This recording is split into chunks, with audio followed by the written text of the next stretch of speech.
So RT America, of course, has shut down. They're also censoring information on Telegram, anything from RT. They're censoring Discord now on misinformation. The community guidelines changed, I think, yesterday at like midnight. And now whatever they consider misinformation is prohibited. So I wanted to get your take on the RT America being shut down. You have worked there for a while. We don't have to get into the specifics, but I just wanted to get your take on the censorship aspect of everything that's happened thus far. Okay. Well, you have to imagine that somebody you know has lied to you over and over and over again. And they've just told you a number of false things. And then on top of that, they're trying to silence someone who disagrees with them. Now, if you knew somebody who was doing that, would you think that this was an honest person, that this person had right on their side? And we've seen this throughout this entire Ukraine crisis over the last couple months. They have shown us video from video games. They've shown us video from Iraq and Syria and said that it comes from Ukraine. They have lied over and over and over again. Fake news is all over the internet. Plus, they have gone out of their way to shut down RT and voices that bring the other side of the story. And if anything, I think this is just a full-on confirmation of how in the wrong the United States, NATO, and the Ukrainian government are. When they have to lie like this, when they have to silence their critics, it shows they don't have right on their side. That's my view of it.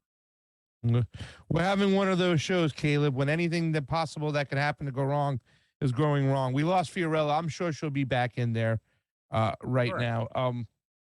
Yeah, I mean, what are your thoughts, though, is possible for the future for RT America to maybe one time bounce back? If we, let's say in America, we can mop this thing up. I remember when we had our show before and we talked about censorship, and you said it's going to get bad before it gets better, right? I think that's what you even mentioned. It's like it's going to get bad before it gets better. But is there a chance that it can get better and we might see RT America down the road one day? Well, we all received a notice of layoff. All employees of RT America, including myself, we all received a notice of layoff. I cleared out my desk. We took our stuff out of the office. But other than that, things are still up in the air. There's a lot of things that are just not clear at the moment. And we will see what happens when the dust settles. One thing that is clear is myself and other people at RT America who are critical of what the U.S. government is saying right now and have a different perspective on this. We're not going to be silent.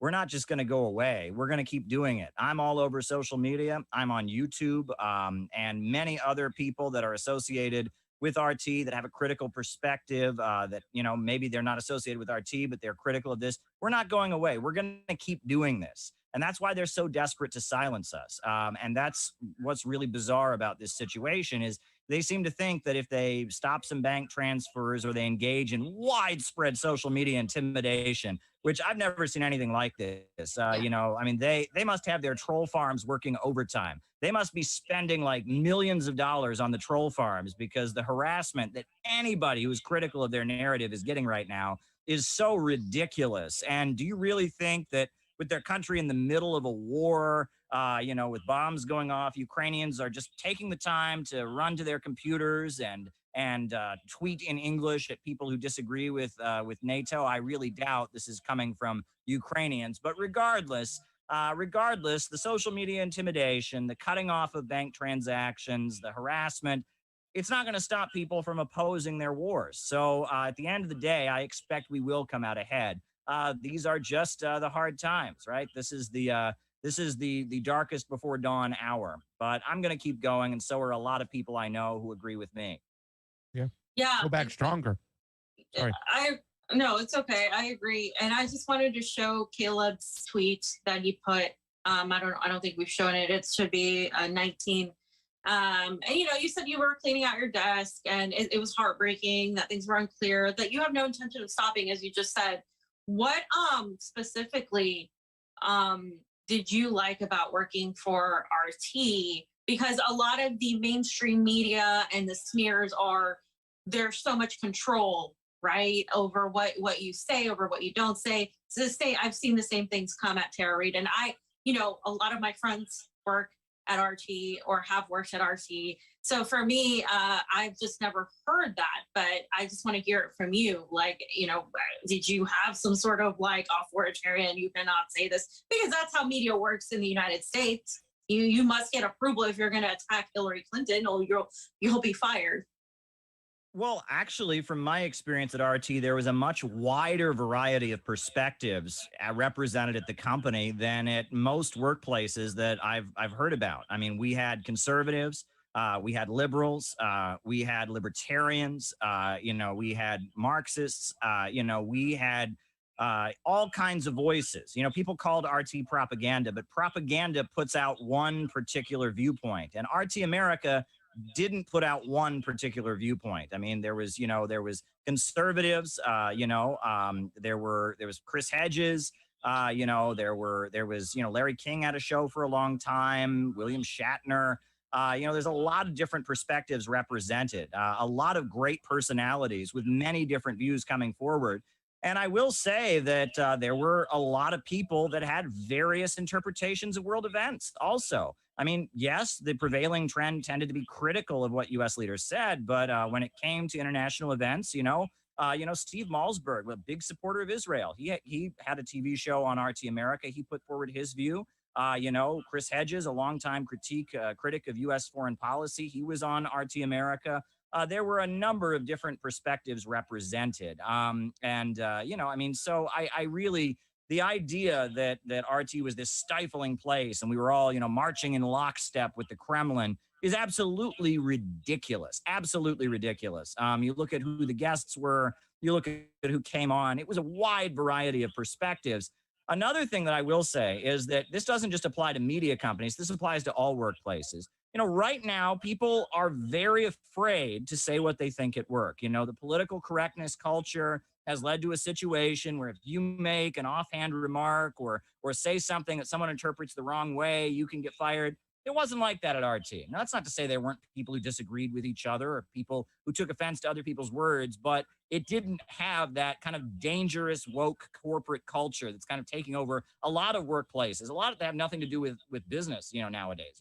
Nowadays, in the business world, people are very, very afraid they're going to say the wrong thing. They're going to tweet the wrong thing. Their boss is going to see it and they'll get fired. Wasn't like that at RT. RT was quite non-totalitarian in comparison to a lot of people I know who work at just regular companies in New York City. Fee, do you have a follow-up or should I just shoot? No, go ahead. Well, I got to admit, Caleb, a lot of people, when they'd say, okay, Pasta, your favorite channel is RT. In fact, there was somebody who hated on us that once was friends with us and said, they have RT in their household constantly over there.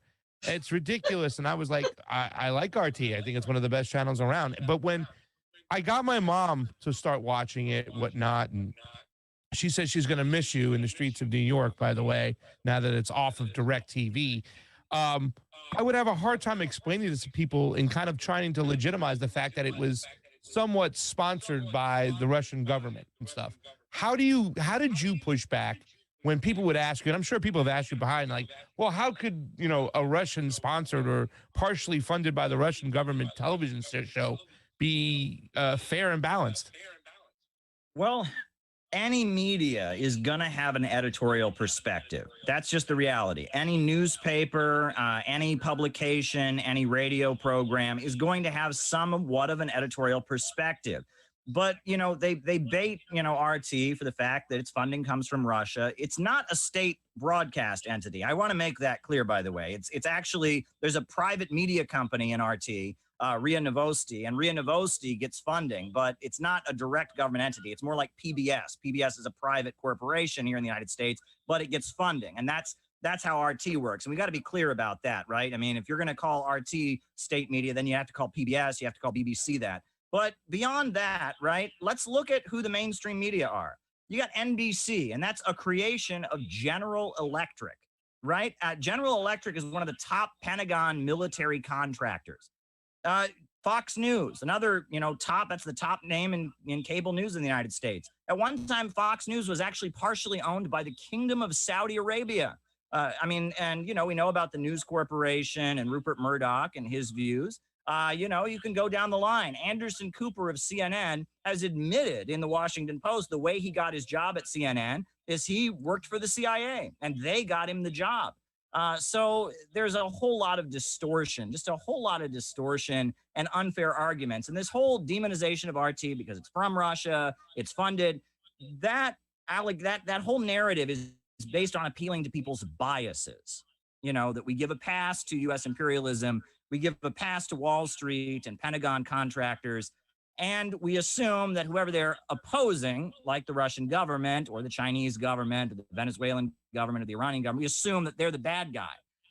And that's the way these things work. And it kind of takes the onus off of who are the main perpetrators of violence in the world. I mean, Martin Luther King Jr., he famously said that his own government were the primary perpetrators of violence on this earth. And if that's the case, why would you shame somebody who works for a TV network that's from one of the governments that's standing against U.S. global domination, and not shame people in mainstream media that is echoing the voices of the U.S. power structure, especially for progressive-minded people who are supposed to be critical of capitalism and Western imperialism. If anything, they should be sympathetic to RT. And a lot of them are, until this barrage of deception and hysterical allegations came out. But I think a lot of people are. I will tell you, that tweet I made about clearing out my desk at RT America, I got a barrage of sympathy. So many people who I'd never met before, never heard of, said, I am so sorry to hear this happen to you. I love RT. I may not agree with everything you've said, Caleb, but RT should still be on the air. RT should be able to operate in the United States. And what the United States is doing, the hysteria against RT is unacceptable. There's massive opposition to this censorship beneath the surface. There's a lot of people who say, if the government bans a book, that's going to be the first book I go out and read, because that means there's something in that book that the government doesn't want me to see. I think that's people's attitude. People are seeing this and they're saying, wait a second. All right, if they're shutting down RT, maybe this means that I ought to go and listen to what RT has to say. And just shifting too, because I think this is all obviously related. You have continuously talked about how this isn't an illegal invasion. And I have been an advocate, a very huge critic of people calling this Putin's war or calling this an illegal invasion. From your perspective, I want to hear why you think this isn't an illegal invasion, and also compare that to how the mainstream media has portrayed U.S. invasions as interventions and vice versa, up until now, where it's a Russian invasion. But never once have they called it, a U.S. invasion. They call it an intervention. Well, I guess it depends on your definition of the word invasion, okay? Because when you talk about a home invasion, if someone comes into your house without your permission, they've home invaded you. That's an invasion by definition. However, if you use the more legal definition of it, the definition that's standard, used when discussing international affairs, an invasion is carried out with the intent to conquer, right? With the intent to take over the country, overthrow its government. That's not what Russia's doing right now. You have to understand, this started in 2014 when the United States worked with radicals and extremists in the Ukrainian far right wing to topple the government. And after that happened in 2014, the people in the eastern regions, Donetsk and Lugansk, the Donbass region, they broke away from the Ukrainian government. And they formed the People's Republic of Donetsk and the People's Republic of Lugansk, led by the communists. And they asked Russia to recognize them as independent countries. And Russia said no. Russia said, no, we want you to be part of Ukraine. And instead of recognizing them in 2014, Russia facilitated the Minsk Agreement. And the Minsk Agreement was supposed to lead to the people in the eastern regions who speak Russian as their language, who consider themselves to be Russian, are proud of the legacy of the Second World War and the defeat of Hitler. It was supposed to lead to them being reintegrated back into Ukraine. But that Minsk Agreement that was signed in 2015, it's been 7 years. That agreement has not been implemented. What has been going on over the course of the past 7 years is bombing, shelling, drone strikes, and 14,000 people in Donetsk and Lugansk have died. 14,000 deaths. They have not implemented the agreement. They are bombing these folks. They are killing them. They have a food blockade. You know, I mean, they have killed a number of children. They have a memorial to all the children who have died. I mean, it's just, you can look at this memorial they built with stuffed animals for the children that have died. The people of these regions, the 4 million people of Donbass, they have been subject to years and years of hell. And they've asked Russia to recognize them, and Russia didn't, and they waited. And they said, no, we want the Minsk agreement to be implemented. We want the Minsk agreement to be implemented. And Ukraine didn't implement the Minsk agreement. Zelensky, the current Ukrainian president, got elected on the platform that he was going to bring the country back together. He was going to bring the country back together, overcome the divisions created by the U.S. coup in 2014, but he wasn't able to do it. The far right wing and the Nazi forces and other forces in the military were stronger than Zelensky was. So then, you know, fast forward to a couple months ago, out of nowhere, you had U.S. officials announcing Russia is about to invade Ukraine.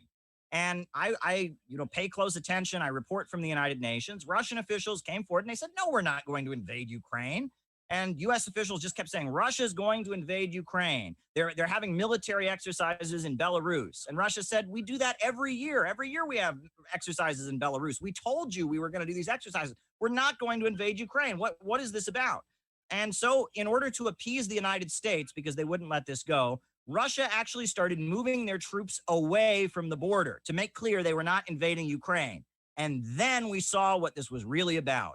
Bombs went off in Donetsk, bombs went off in Lugansk, all that shelling and mortar fire escalated. And it was very clear what was going on. You know, Biden, he didn't like Trump. He considered Trump to be a Russian agent, and they blamed Trump, Russia for Trump getting elected, which is ridiculous. And now the Biden administration, coming out of the pandemic, was working with the Ukrainian government, and they were going to roll into Lugansk and roll into Donetsk and slaughter these people. And the idea was to intimidate Russia, to basically dare Russia to intervene and protect them, and basically put Russia into a situation where, moving in to protect them would look like they were invading Ukraine. It looked like the United States was right all along. See, they were going to invade. Well, Russia, they said, look, we are going to protect the people of the eastern regions. They granted them recognition, and they moved their forces into Donetsk and Lugansk to protect the people of the eastern regions. And then they moved ahead to take apart the Ukrainian military, to dismantle that Ukrainian military that's been bombing and shelling these people, to get rid of this huge stockpile of U.S.-made weapons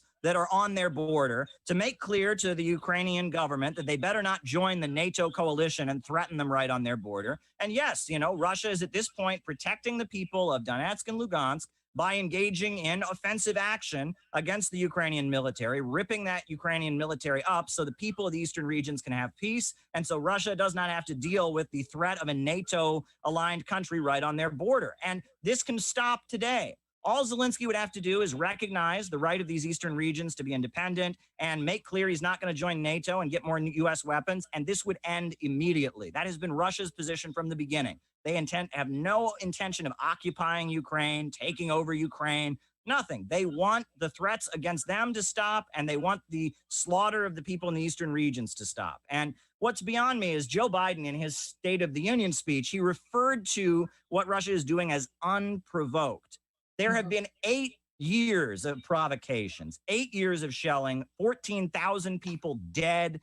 You want to talk about, provocations. For him to say this is unprovoked. I mean, if you watch CNN, you would just think that Putin was having a bad day and he said, I'd really like to take over Ukraine. And that's what happened. That is not what happened, right? I mean, this is a response to 8 years of shelling, attacks, and violence. This is a response to 7 years of failed attempts to reintegrate the Russian-speaking people back into Ukrainian society. I mean, let's just talk about facts here. I mean, imagine that there was some Republican or conservative right-wing governor in Texas or New Mexico, and he decided that he was going to start giving Latinos and Chicano people tickets for speaking Spanish. He was going to drag them into court, make them pay fines for speaking their own language. We wouldn't stand for that here in the United States. We'd say that's racism, that's unacceptable. We're not going to tolerate that.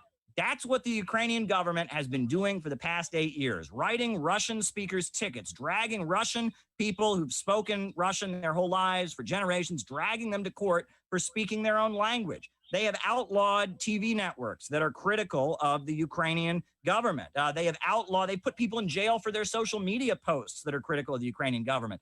They portray Ukraine as a democracy. It is not a democracy in any sense. The people voted for Zelensky because they wanted peace. And Zelensky didn't have the power to do it. These far right-wing extreme forces that dominate the country basically told the president they don't want to hear it. And the president was unable to actually carry out his rule. That's not democracy.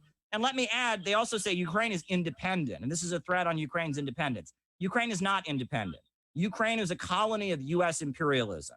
Zelensky doesn't move without asking the permission of U.S.-backed military advisors, European Union NGOs, and strategists. Zelensky clearly doesn't run the country. He got elected promising peace, and he hasn't been able to carry it out. And there are all kinds of European Union, British, and American officials in Ukraine telling him exactly what to do. If they told him to lick the floor on national TV, he would probably do it. That's how controlled Zelensky is. So saying that this is an attack on Ukraine's independence, there's no independence in Ukraine. Ukraine's independence ended in 2014 when the United States overthrew their government. Crazy too as well. Like, that was a great so much summary, to unpack. Caleb. That was a great summary of everything a lot of us have been saying. But it's great to hear it from somebody else, so we know that we're not crazy.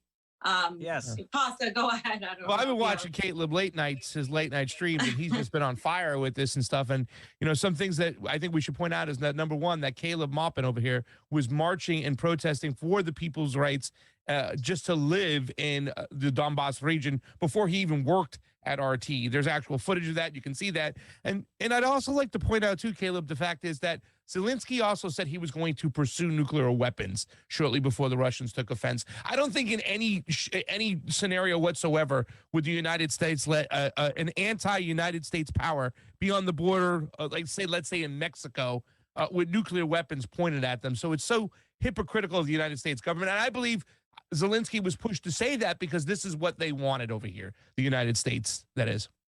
Yes, and that's my fear. It appears to me that, look, I mean, if Zelensky wants peace in the country, all he would have to do is say, all right, Donetsk, Lugansk, it's yours, and we're not joining NATO, and Russia would withdraw their forces immediately. He's not saying that. The Ukrainian military, the actual Ukrainian military, has pretty much fallen apart. What's left in Ukraine are these extremist, ultra-nationalist fighting groups, and now they are calling for international volunteers. And it appears to me that the strategy of the United States and its allies is to create a prolonged conflict. They want to make Ukraine the new Afghanistan, and they want to force Russia into a situation where they're there for a really long time, where a lot of their soldiers keep dying, where a lot of their money is spent there. That's the strategy here. And I don't know how in the world is that good for anybody. It's not good for Ukraine. That's not good for Russia. That's not good for anybody. But it's a way to further isolate Russia on the international markets. It's a way to, cut Russia out of the oil and gas markets and drive up the cost of energy and make us all pay a lot more for gasoline. It doesn't benefit anybody. And I think Russia knows this also. I think Russia is very aware that this is the U.S. strategy. Zbigniew Brzezinski, the main strategist of the United States during the late Cold War period, he talked about how Afghanistan was the Afghan trap. And the idea was to force the Soviets into a situation where they felt they had to send their military there and then keep them there as long as possible and, quote, give them their own Vietnam. And I think that, that Putin is a very well-educated man. I mean, his academic dissertation was all about how to save Russia's economy, and he did it. He took office and he did it. And it appears to me that Putin knows about Brzezinski, and he knows what the United States is up to, and that his goal is to get out of Ukraine as fast as possible. He doesn't want to fall into a trap. He wants to get out of Ukraine as fast as possible, but in order to get out, they have to accomplish their mission, which is to get security guarantees and get safety for the people of the eastern regions. And so my hope is that this war can end as quickly as possible. And I'm not happy about this. I'm not cheering about this happening. This is not a good situation at all. And my heart goes out to the people of Ukraine. It absolutely does. I mean, I can't imagine what it would be like to have war in your own country, bombs going off and all of that. But I will say this, right? There's a lot of internet grifting going on right now. A lot of people are saying, donate to Ukraine, send money here, send money there. I urge people not to do that because you don't know where that money is going. It might go to buy a new yacht or a new mansion for a pro-NATO Ukrainian oligarch. That's how cynical these forces are. I mean, they're quite wealthy and they're quite corrupt and manipulative. And even more than that, it might actually go to buy new guns and rifles and weapons for the Azov battalion and these ultra-nationalist militias, which are basically doing most of the fighting now against Russia. The actual Ukrainian military has collapsed. seems like the Nazi and ultra-nationalist elements are taking over. You know, the Russian ambassador to the United Nations spoke this morning. And I mean, we have no idea. We're only getting one side of the story in American media, and it's been debunked over and over again. This story about the Snake Island that was debunked, but what's actually happening on the ground is not being highlighted. These, you know, Ukrainian nationalist militias that are not accountable to the Ukrainian government, they're kind of independent. They are preventing people from getting to humanitarian corridors. There were a group of people that were fleeing, and they blocked them from fleeing, and are basically holding them hostage in a school right now. I mean, it's really horrendous. There were a group of Chinese nationals.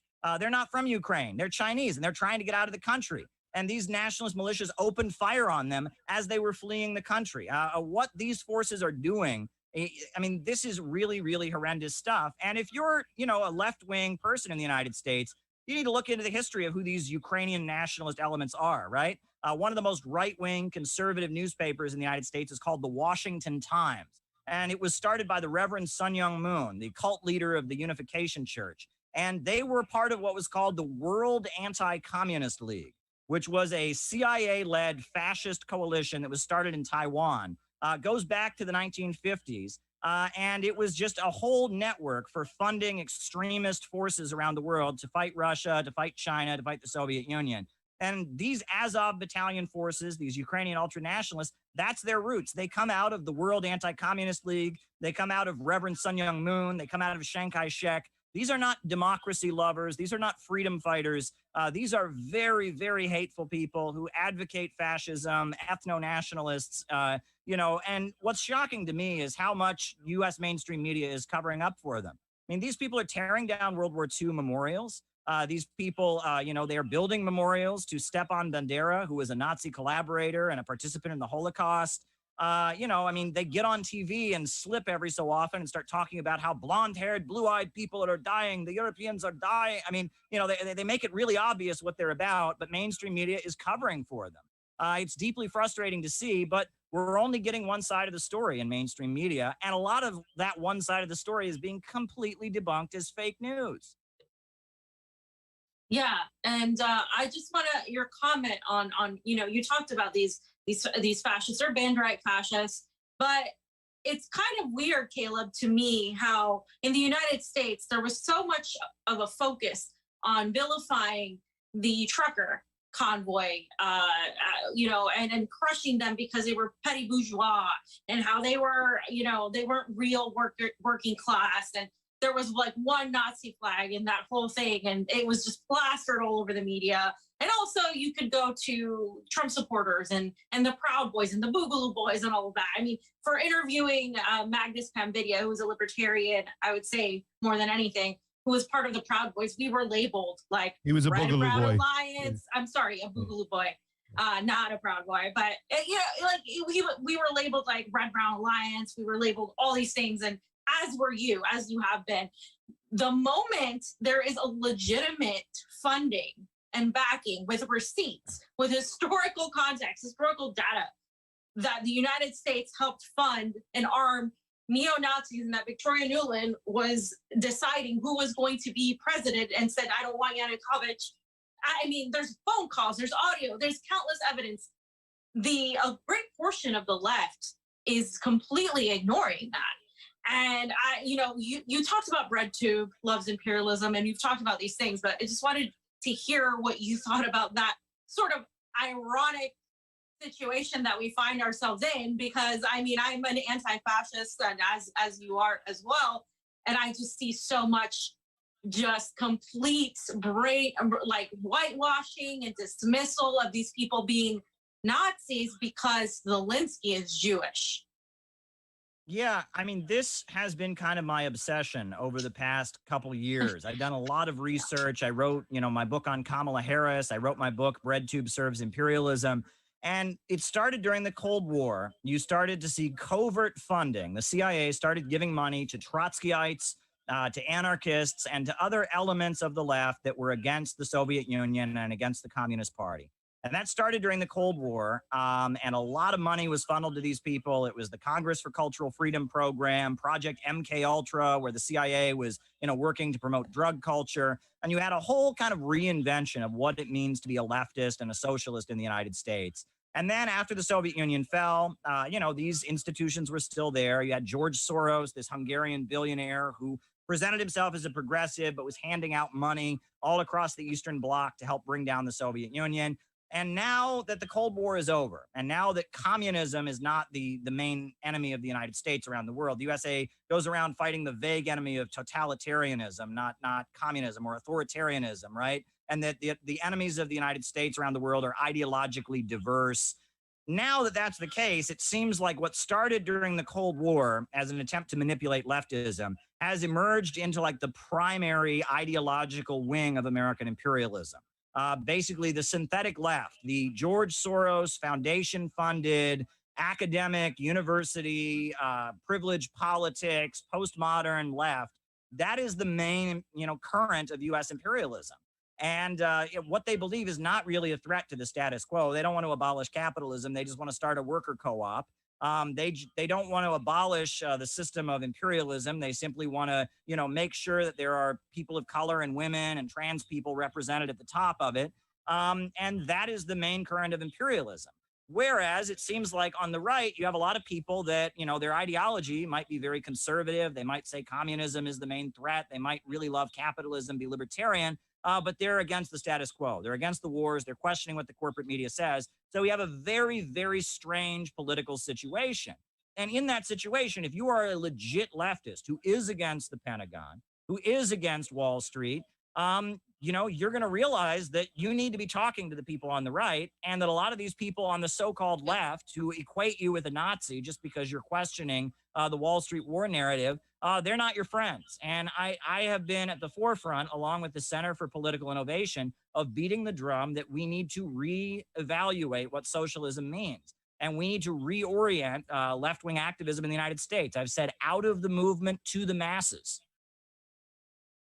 Yeah. Being that you're here too as well, it's, I just want to point out a lot of people who, I try to talk to, like, my mother or her friends, a lot of conservatives, whatnot. They do think that communism is the antichrist of sorts. They do think it's the problem because of centralized power.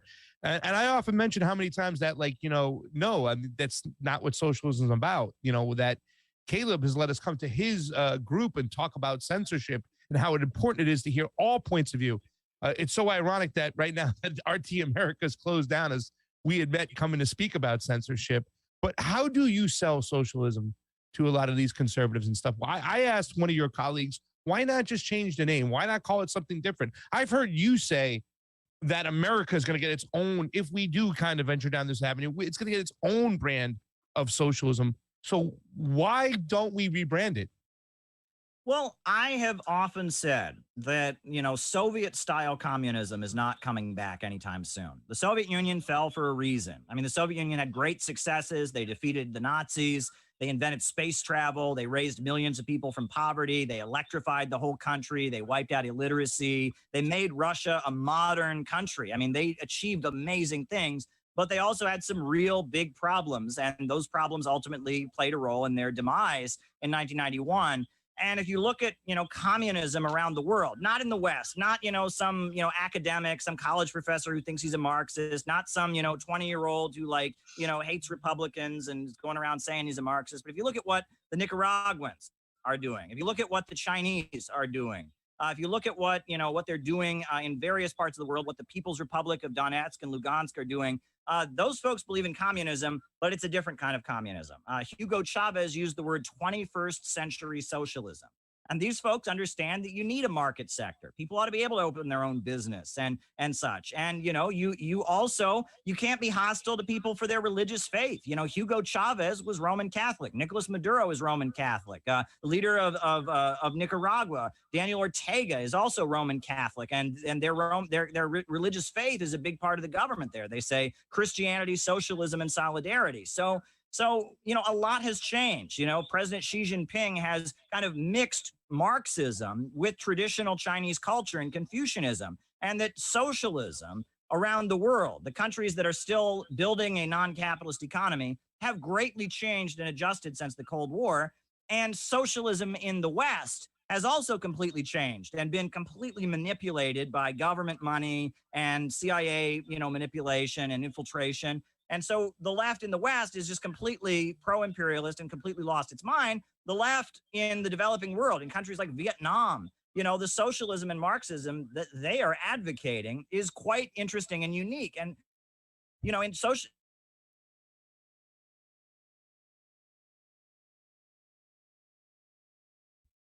We lost you, Caleb. We lost you, Caleb. I only got you on the phone. You're not there. I think that's it for today, though, right, fam? Did you have anything else? No, that's it. Yeah. Caleb, thank you so much for coming on. Sorry for the technical.